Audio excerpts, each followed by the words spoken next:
Asobase Kotoba, the play language. You are not currently watching this video, you are currently playing at watching this video. And just that one extra word, playing, it shifts the energy of the action. It shifts the intention and the way you do things and the type of person you are being as you do these things. And that's what we're going to cover in this video. The idea that seeing life as a game to be played doesn't take away the seriousness of life, doesn't reduce it down to just being a joke, but instead it simply offers an alternative view on how we find ourselves in our lives. It's a more hopeful and future focused and active and positive and creative way to live. And you can think about it as the exact opposite mindset of doom scrolling. We're choosing actively to seek joy and options rather than just being fed overwhelming amounts of information in a passive way. Now, I found this lovely idea on page 122 of this book, which is Myths to Live by Joseph Campbell. You might know him as the Hero with 1,000 Faces author, but he does have other books as well, which are quite interesting. So I just want to quote from this book first of all, and that'll set up the purpose of this video. So quoting from page 122, and as ever, I will always put it on the screen just to make all this clear. There is a curious, extremely interesting term in Japanese that refers to a very special manner of polite, aristocratic speech known as play language, Asobase Kotoba, whereby, instead of saying to a person, for example, I see that you have come to Tokyo, one would express the observation by saying, I see that you are playing at being in Tokyo. The idea that the person addressed is in such control of his life and his powers that for him everything is a play, a game.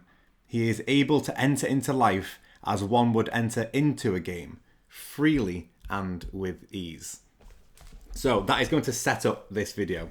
And just breaking down this term a little bit further, we have, just to make this clear, Asobase, which is referring to play and to amuse oneself and to enjoy oneself.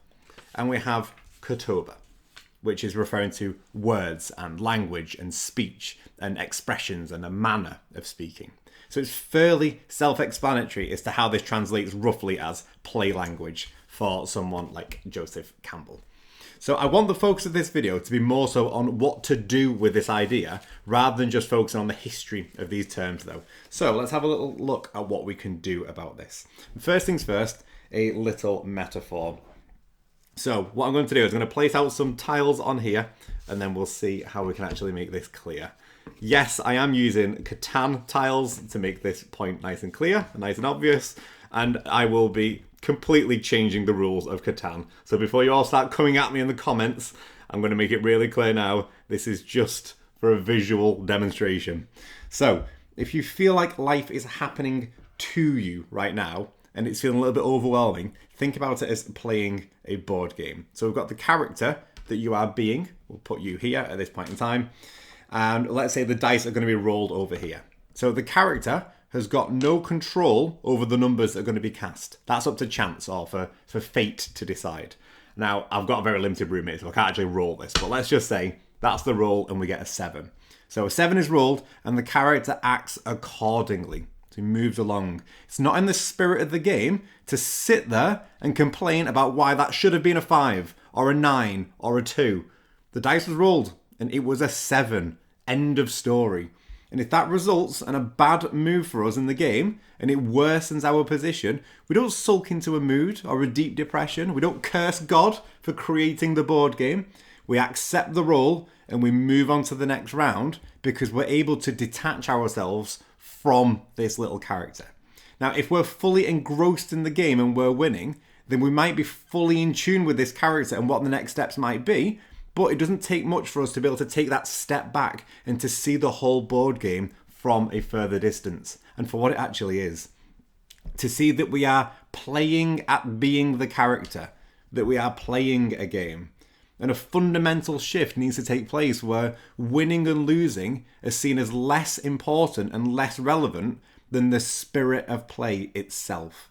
So the problems we might face in our lives of things like burnout and frustration and overwhelm, they can be seen as being pulled between winning and losing and performance in general. So the cure is going to be a recalibration towards this spirit of play. It's the attitude in how we play the game.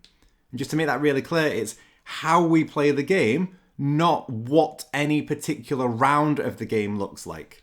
It's the spirit of play rather than the outcome of winning or losing. And if we were to continue that quote from before, from Joseph Campbell, he references Nietzsche's love of the idea of Amor Fati, the idea of loving one's fate.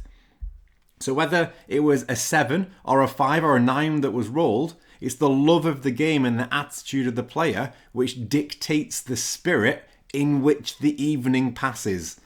The love of fate, in this case, is the love of the game. So stretch that across an evening, stretch that evening across a week or a month or a lifetime, and the exact same reasoning is going to apply. So another way of saying this is that all the other characters on the board are also caused to act by the same dice. I'll move it over here so it'll be easier to see the two characters. Is that one going to stand out more? Yeah, that's going to stand out more. So the numbers might appear differently for them, and the layout of the game and the pieces might favour some people and not others at different times, but it's only the ones who consider themselves to be losing that start to then blame the dice. And we can point out how ridiculous this is by reversing that situation. So if, let's say, a favourable roll happens instead, we don't stop the game and say, oh, no, I don't deserve such a number. I couldn't possibly accept a 12. Please, let me settle for a 9 instead.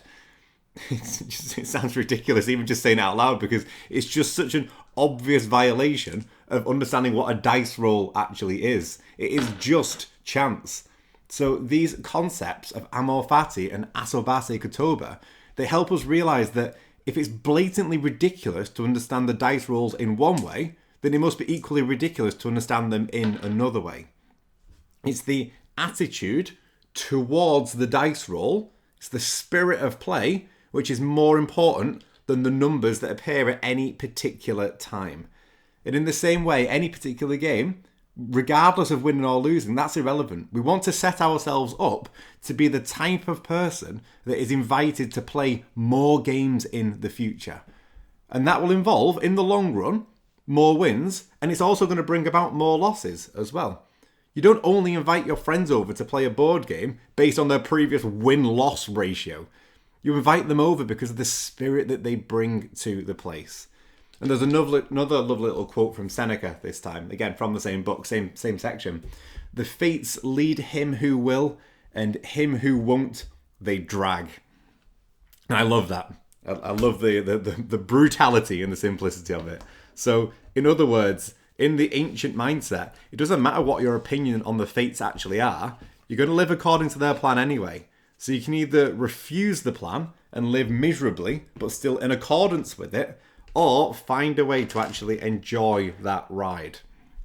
So instead of focusing on what the fates have given you, refocus and reorient towards what your duty is and what you need to do rather than what it is that you will receive.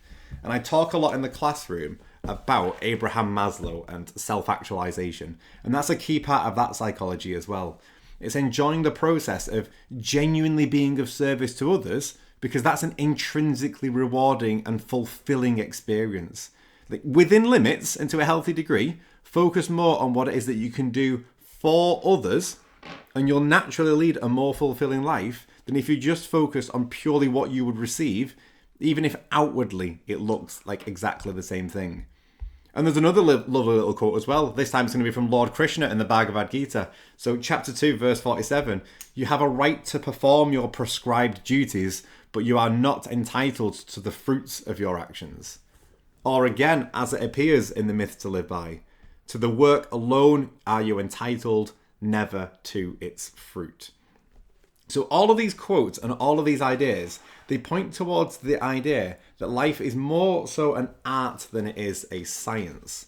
It's not trying to reframe all of your blames into praises or trying to find the silver lining in every single grey cloud.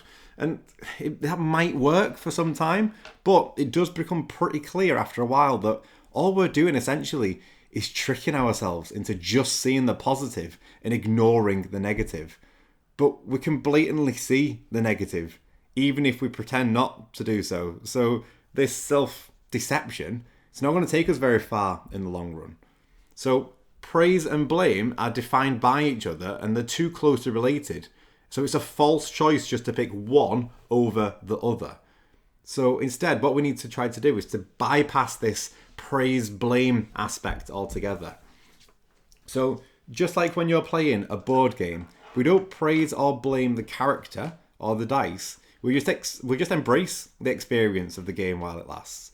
And sometimes it can be helpful when we're a bit too zoomed in and focused on the granular aspects of our lives.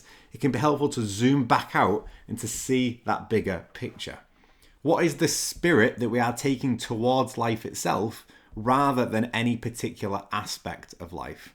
And don't get me wrong, I'm fully aware that this is an oversimplified and very arguably naive view towards life, but it's an opportunity to speak a bit more metaphorically to allow for reflection on where we might be placing a bit too much of our focus. And if you want a bit more of a practical help on a topic like this, I would research the idea of diffusion within acceptance and commitment therapy. This is a book that I've mentioned multiple times on this channel, Act Made Simple, and I really like it. I find it just really, really practical. So again, on this, there'll be a lot of different topics around diffusion, and it goes into really, really good detail about how to actually manage it. I'll definitely make more videos in the future on a topic like this, but just to sort of give you a little flick through of a book like this in terms of the language, you can start to see how just nicely it is all laid out. So if you feel like a part of your identity is literally fused with a thought or a belief or a judgment or an emotion, it can help to learn how to detach or defuse yourself from that thing that you're fused with. So for now, just have a little think. Four really, really simple questions for you. In life, what game do you find yourself playing at the moment? And what numbers were cast in the previous dice roll which now are causing you to act? And to what extent do you find yourself thanking or blaming those numbers? And how can you realign with the spirit of the game and play itself rather than winning or losing? So this is Asobase Kotoba. It's Amor Fati. It's the fates lead him who will, and him who won't they drag. I'll let you decide whether you go willingly into next week or whether you're going to be dragged by it and dragged into it. But regardless of the outcome, it is your choice. So I'm going to be here in the background to help you if you need me. So may these dice roll ever in your favour or not. And I will see you in a future lesson. See you then.